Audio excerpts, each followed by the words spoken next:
Sometimes answers to questions can be so uncomfortable that we ignore the implications of them once we see them. But when you see a guy like Dave Aranda have one of the single greatest coaching seasons in the history of the Big 12 in year 2 in Waco, when it really didn't make sense. I mean, they were second to last in the preseason rankings.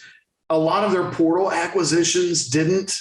A lot of things that they did behind the scenes, nobody was like, oh, did you see what Dave Aranda did? It was such a special job that if you ask me, well, do I think if Dave Aranda had been the Texas coach, do I think he would win? The answer would be, yeah, he looks like he's a pretty badass coach right about now. I think when we look at Steve Sarkisian, this is a big moment of truth for him. Are you good or are you great? And I don't know that anybody would describe last season as good. But going into this season, if Texas believes that it has a special coach as its head coach, they believe they have a special offensive mind, they believe that he's a guy that can take them to the promised land, there's got to be a big step up in season 2. It can't be he's got to get more of his own play. He's doing that. I mean, more than a third of his roster is going to come from this recruiting class. Divide 33 into 85. It's a big number. Yeah. So, we've got to see this team in a weird way. I'll point to the Dallas Cowboys. You get it. Well, they played 17 regular season games. They get into the 18th game. This is, Mike McCarthy's second season. Teams start to take on a reflection of their head football coach. I thought the Cowboys were that yesterday with regards to me, that looked like a Mike McCarthy football team. Sure. And when we get to the end of the 2022 season, I think the hope for Texas fans has to be, more than anything else, is that the 2022 Longhorns look like a reflection of Steve Sarkisian, and that turns out to be an amazingly good thing. If they're just good, I'm going to start to think that Steve Sarkisian might just be good. And at what point will elite ever completely materialize? And so it's a big season for me for Sarkisian in that, all right, you got a mulligan and you get a chance to have another offseason and you get a new quarterback and you've added some pieces and you've improved the personnel on, you've done some things. Now the product can't look bad. And there were too many times last year where the product looked bad and it was like, well, wait a minute. Are we blaming this on Tom Herman? We really going to do that? We're blaming Kansas on Tom Herman. So, I think that part of everything that I see in the portal and just in terms of talent acquisition in general, whether it be on the coaching front, player front, wherever, it's all pointing to the answer to the question of what is Steve Sarkisian and what will the Longhorns under him look like? Last season was a total disaster. I don't know what the record is. I just know that by the end of next year, my eyeballs need to tell me, oh, this is what it is, and this is really, really good. I can't fake that. And it didn't happen in 2021. I view the portal as, can this guy that they're bringing in help Sarkisian get to a level where he starts to look elite as a head football coach? The acquisition of a guy like Quinn Ewers gives you hope. They're weirdly still missing on guys in the portal. They got Ewers and Watts, and those were kind of extenuating circumstances. But, man, they're getting into weird head-to-heads with teams over Mario Williams or, I look at Jaleel Billingsley, and you know why I think he came to Texas? I don't know that he had a lot of better options. I heard no other schools mentioned for Billingsley. And it's like, okay, that sounds like the perfect guy for Texas. Nobody else is recruiting him. When we look at the kid from Georgia that Jason Sukumel reported on yesterday, who was a starter for Georgia in 11 games this season at Nickelback. His name is Latavious Brini.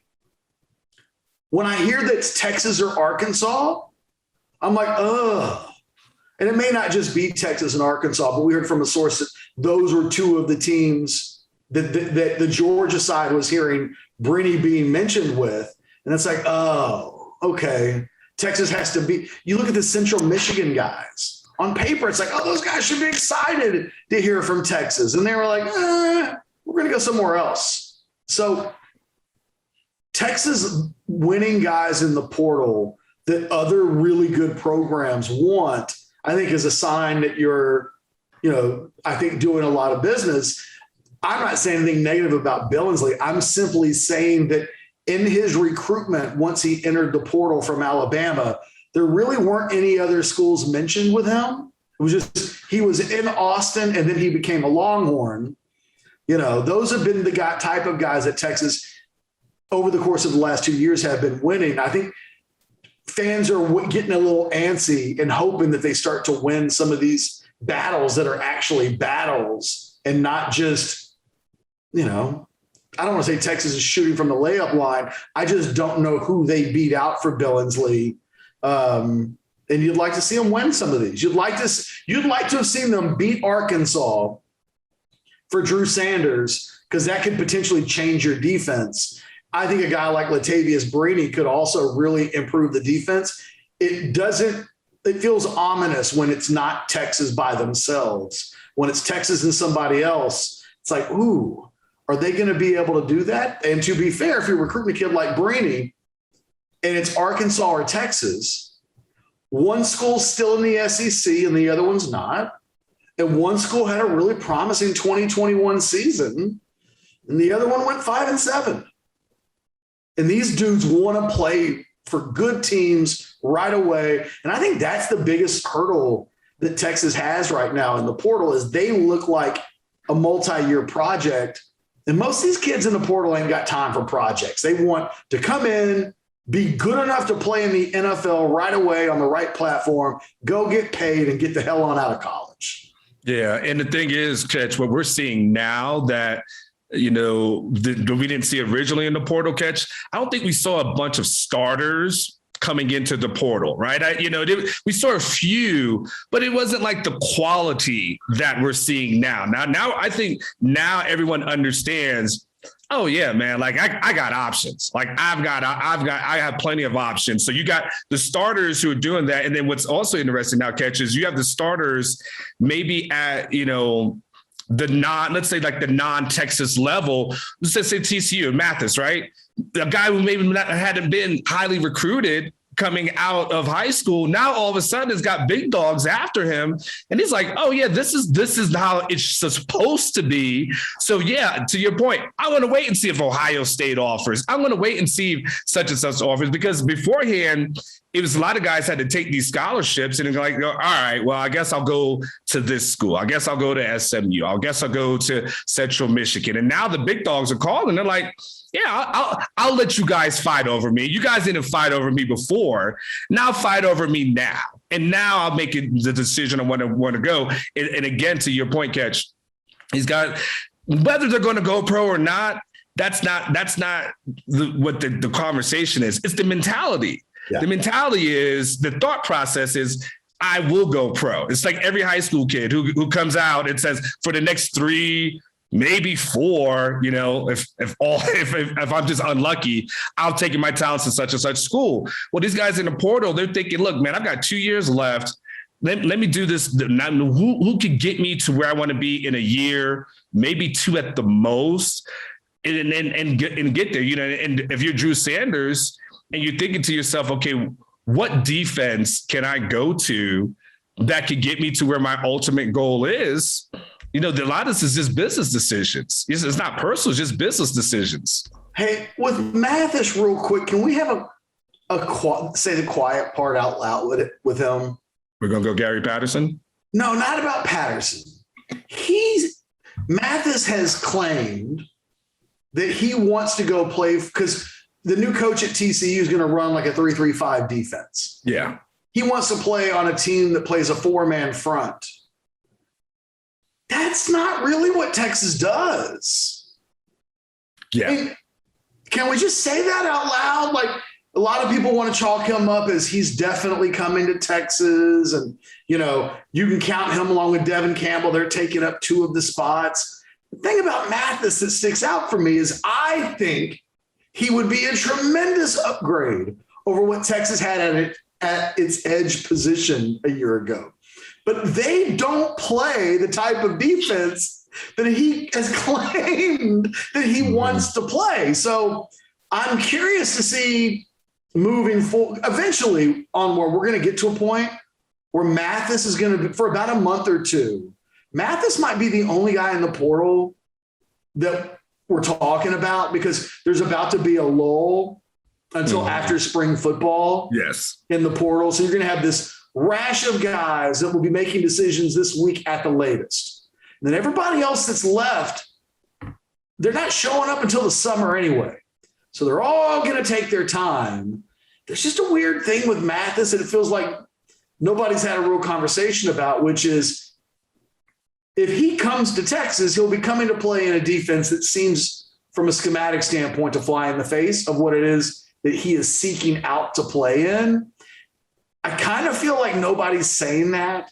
And it kind of feels like to me, eventually in February or March or sometime when he takes a visit somewhere else, the conversation of what Texas does schematically on defense in contrast to what it is that he's seeking is going to come to a head. It's one of the things that keeps me from thinking he's absolutely coming to Texas. Texas doesn't run a 4-2-5 or a 4-3, or, they run a 3-man front with occasionally a fourth man will put his hand on the ground. They will occasionally go multiple, but we know that they are a 3-man defense that plays 2 guys inside. They have their edge rusher, and they bring in the Sam linebacker who a year ago was Ovie Ogofu, when they want to go big and play like a big 4-3 look, they'll do so that way. But this isn't Gary Patterson's 4-man front that they're going to be playing. I'm just curious to see how all of that plays out. Do we see a Texas defense in the spring that starts to look more like a Gary Patterson defense than a Pete Kwiatkowski defense? Because I still haven't quite figured out how those two guys on the same staff together quite works. And obviously they haven't even put out a press release yet. So they definitely haven't answered questions about it. But it is curious that they don't quite do the same thing. And, so how do you use Gary Patterson in a world where you're not doing what he does best? So there's 2 things to that, right? So the Mathis thing, Ketch, what I've always seemed to notice is when guys are familiar with Texas, know everything they need to know about them before they ever take a visit, just growing up around the state, everything they know.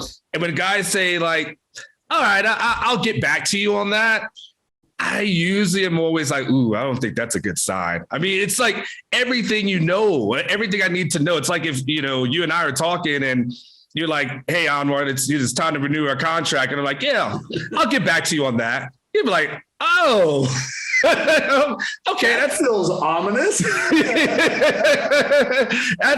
You're like, oh, shoot, this guy's going to examine his options. And then, we'll go from there. So that's the thing about Mathis. I'm like, well, look, everything you need to know about Texas. Patterson's probably going to be here. And you're still kind of like, you're still like, I want to examine my options. That doesn't sound like a guy running to become a Longhorn. So, so the thing with with Mathis, he knows everything he needs to know. Like I said, these portal guys, they have options, Ketch. And, Mathis seems to be a guy that's going to take his time and have the options. The interesting thing, though, Ketch, is like, if Mathis wanted to join this team, I mean, Texas starts winter conditioning on Tuesday. I mean, so you would think that he could say, all right, man, let me get here, hit the ground running. The fact that he wants to take his time and weigh his options and willing to, obviously potentially enroll in the summer or something to that effect. Well, it sounds like he's got 10 hours left before he graduates at TCU.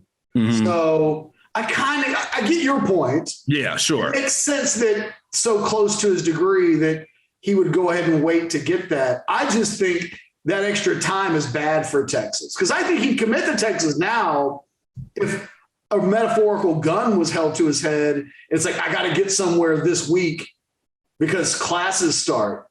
The fact that he's like, I can chill and take my classes. He's not going to participate in the spring for TCU.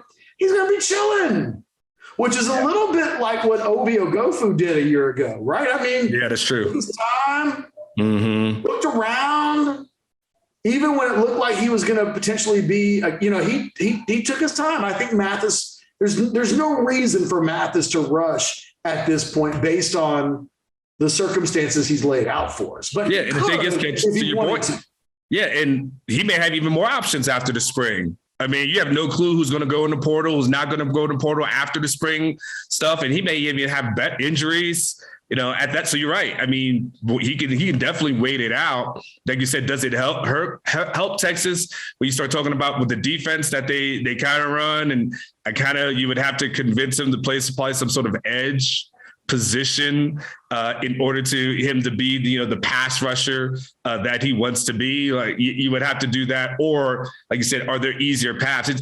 It seems like when it comes to convincing offensive players, probably a little bit easier sell for Sarkisian. When it starts to get on the defensive side of the ball, a little bit of a harder sell. You see probably a little bit more of the losses it seemingly catch in the defensive losses in the portal, more so than a ton of offensive losses. I would have loved to have been a fly on the wall of the recruiting pitch made to Drew Sanders. What did it sound like?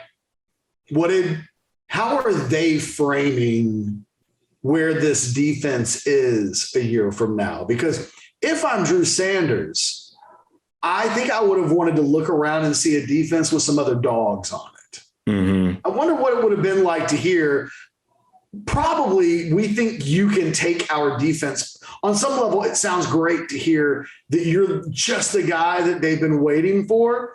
But when you're a guy that just wants to make it to the league, and you played for Alabama, you're a little bit like Arch Manning. Maybe you don't want to be the savior. Maybe you just want to go someplace, fit in, be able to be showcased around other really good football players. I don't know. I mean, Drew Sanders is going to enroll in Arkansas, and we're not going to likely hear from him. But I would have wanted to hear what the recruiting pitch sounds like, especially in a situation where Kwiatkowski is the defensive coordinator. What role is Gary Patterson playing, if any, at all, in the acquisition of some of these defensive pieces they're trying to land in the portal?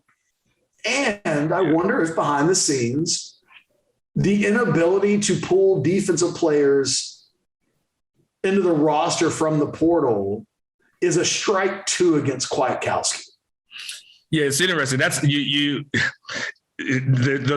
magic of editing. People will have to see me stop, but that was one of the thoughts you had previously and wanted to address. How does Gary Patterson and PK merge? How does this whole thing work? Like that will be the question of that, like that symmetry. Whose defense is it? Do you integrate like some of Gary's stuff?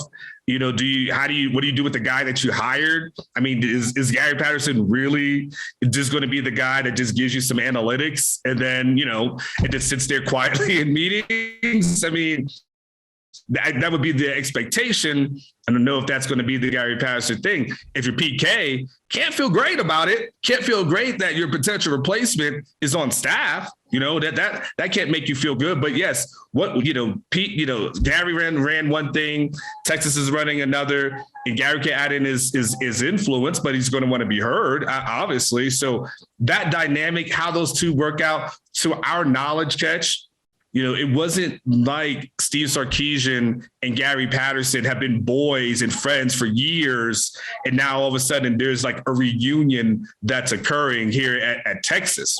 It's not like that. It seems to be more of a professional thing. How those two work together will be fascinating to see, going forward, and especially because, just be honest, Chris Del Conte, that's Gary Patterson is his guy. I mean, they've worked together for years. They have a great relationship. So, he's not here if Chris Del Conte isn't a big part of the process to make it so. You believe that? It's Chris can definitely co-sign on him. That's for sure. Well, I think that given the unorthodox nature of this, we still don't even know what the hell his official title is. Mm-hmm. But I mean, given that, I think that from the very beginning, we heard that DeLoss Dodds and Chris Del Conte were a big piece of the why he would be okay with taking a job in Austin. I just think the thing that Sarkisian and maybe Del Conte can't appreciate is mean, look at what happened when Chris Ash was hired and remember, Chris Ash was hired in the middle of the season before he arrived to audit the defense. Yes. Yes. His midway point of the season, Herman just wanted a second set of eyes to look at the defense and help them out. And what happens? Chris Ash ends up being the next defensive coordinator. There will be a subconscious seed planted in Texas fans that if things don't happen on defense right away next year, you're going to hear people start crowing for Patterson. And, it makes it so. Too. I mean, PK better hit the ground running next year, or that ominous cloud's just going to hang there. And it's not going anywhere unless Patterson were to decide to leave and say, this isn't working for me. This isn't happening. It's best for everybody if I just go do something else. And that's not what, the hope is that Patterson helps take them someplace. But there's just not really getting around the fact that the second most well-known person in your football program is now Gary Patterson. And so it's like having a toy on Christmas Day and you open it up and you're like, that's cool. I got a Gary Patterson toy for Christmas. It's like, well, you're not allowed to play with it.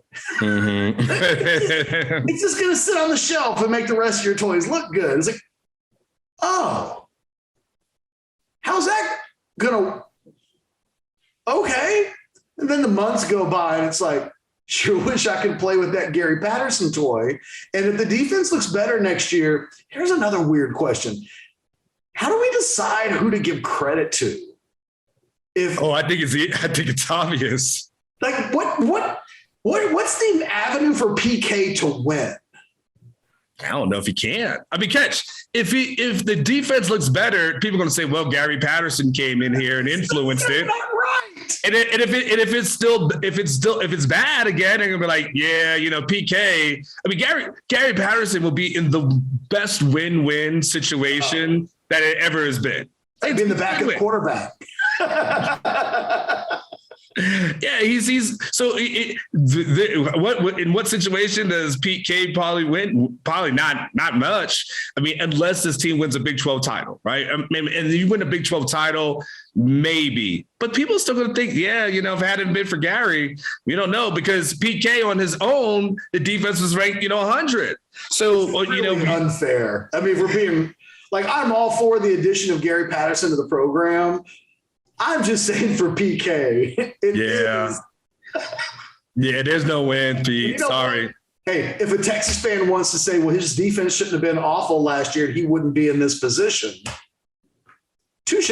I'll be the first to agree that it's unfair, but I'll also be the first to say last year's defense showed no real improvement from the beginning of the season towards the end of it. It was a collection of parts that just never worked well together. And so, look, to the victor go the spoils, to the losers go the anxiety. And I think that, how does PK win? Make your defense so badass that you're fearful of change because maybe, you know what I mean? If it's so good that in the end, you're fearful of changing the direction behind it, because what if you can't replace it?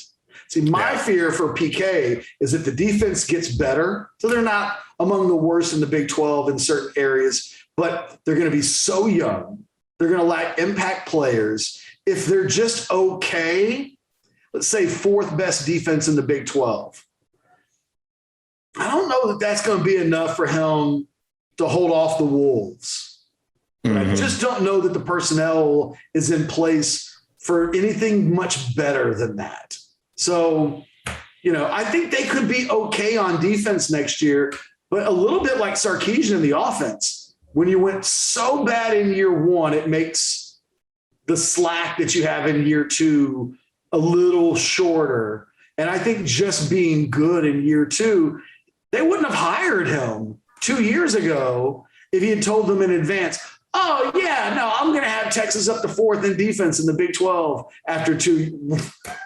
No. No, thank you. We'll find somebody else.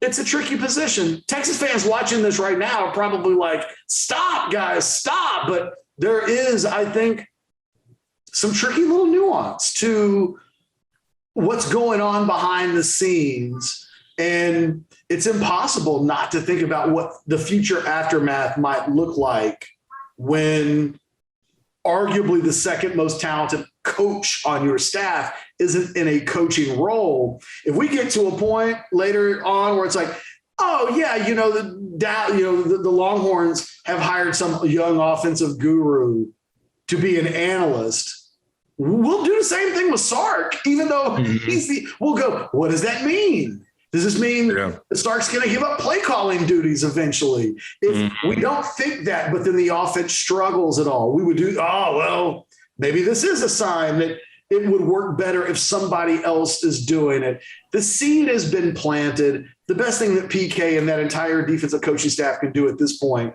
is what Adrian told Rocky when she woke up from the coma in Rocky 2. Just win. That's the it's also, I'll give you another sports metaphor. It's like in Major League when all the players find out that the owner's is deliberately trying to tank the team so that they can move it to like South Florida. All you can do is win all your games. And I think PK and that staff on the defensive side of the ball are in a situation where it's like, well, we just got to go be great. One way or another, we got to be so good that they can't replace us. That's not who they are right now. So a motivated Texas coaching staff by any means necessary is good for the program as far as I'm concerned. Yeah, one of the last things I'll say too, Ketch, kind of add into that, I think there's two things to this. One, I think the crowing will be, you'll start hearing in week 2 after Alabama. I mean, like you don't think Nick Saban, is going to want to come to Texas and prove a point. I mean, prove a point for whatever could have been as far as him having this job here at some point.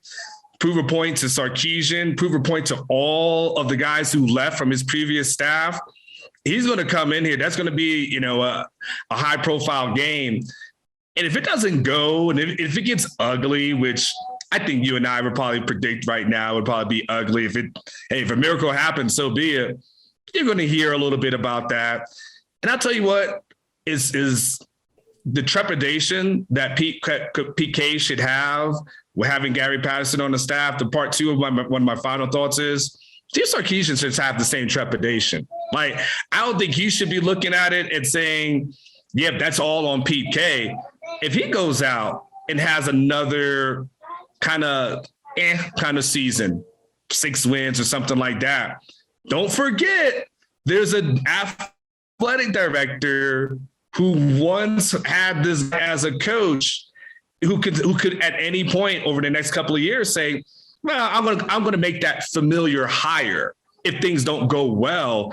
And don't forget, like, you were just talking about irony. The position that Patterson created at TCU, this kind of special coordinator to the defensive, whatever. He had, when Patterson got fired, the person he created that position for took over as a head coach at TCU. And that's the position he wants here at Texas. That's the exact same position. Just call it the defensive side. That's what he wants here. So you can't look, man. Can I give you a Monday overreaction? Yes.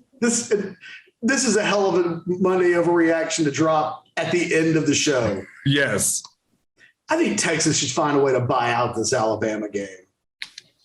They're going to be playing them soon enough anyway. I'd go to the SEC and say, hey, we'll put Alabama on our schedule the first year we're in the SEC. We don't care.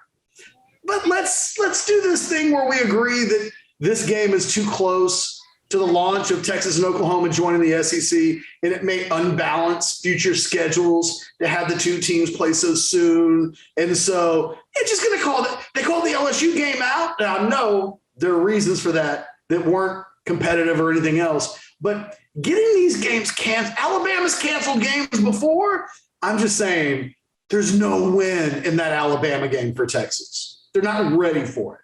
And what you describe of the rabble from the fans that will exist, if that's a 55-27 game, I'm just saying.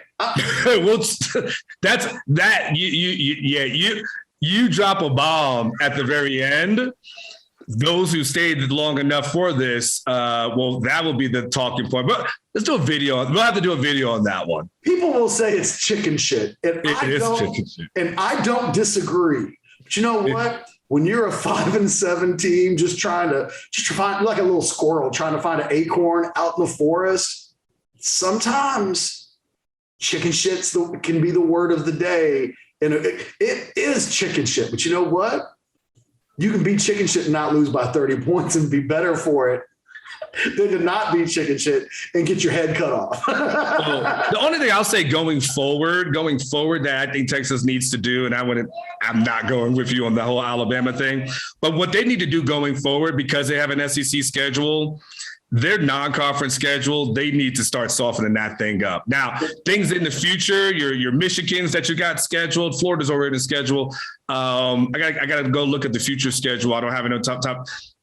Every year needs to be a UTSA. There needs to be a Rice. Like Texas needs to stop loading up that front three. I mean, they haven't gone 3-0 since I can't even remember it was 2013 or something to that effect. It's been a long time. I don't have the stat off the top of my head. Someone else will have it. I would say keep Alabama for next year, for this upcoming season. But going forward, you've got a tough enough schedule as it is. Like the last thing you need to do is play, Michigan in week 2, and then 2 weeks later open up against, Bama or Georgia or Florida. Like, stop that. You need to start giving yourself some sort of runway. Friday news dump the shit out of that Alabama game. 7:00 on a Friday evening in March. Be like, yeah, we just decided that game's going to be postponed. You talk about the backlash for that. Oh my gosh. That would be I know I'm going to get called out for it. People going to be like, there's Ketch with a hot take. Look, I'm not trying to hot take it.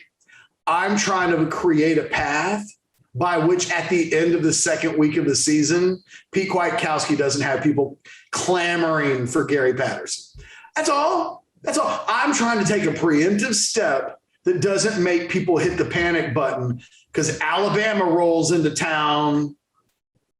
God forbid you get an A+ performance from Alabama, because then you can't control what the final score looks like. Oh, we played well and lost by 30. That is a legitimate possibility.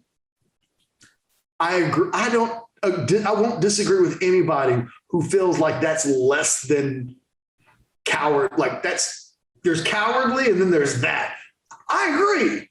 I'm just saying a little bit of cowardly. You know what cowardly does sometimes, Anwar? Keeps people living. It's like, oh, you were in the great battlefield of whatever, and like everybody died. How come you're still living? Well, it's complicated. I'm not saying being a coward is the best thing in the world. I'm just saying there have been cowards whose lives have been extended because they were cowardly. That Alabama game scares me. That's all I'm saying. It scares me. For all of the stuff that we've talked about in this video, that game does nothing to help Texas. Nothing. I mean, unless you think coming off of last season that Texas can take all these new parts and with one game to prepare and be ready to play Alabama, just bad timing. Anyway, look, we have plenty of time in the offseason to get into that discussion. We've talked Cowboys. There's nothing else in the NFL to talk about because the Cowboys are the only damn team that was a home team that lost. For myself and Anwar Richardson, a rogue apothecary, who we may not have used any of their products to get through this show, but by God, I'm going to use them to get through this day. We'll talk to you tomorrow. Later.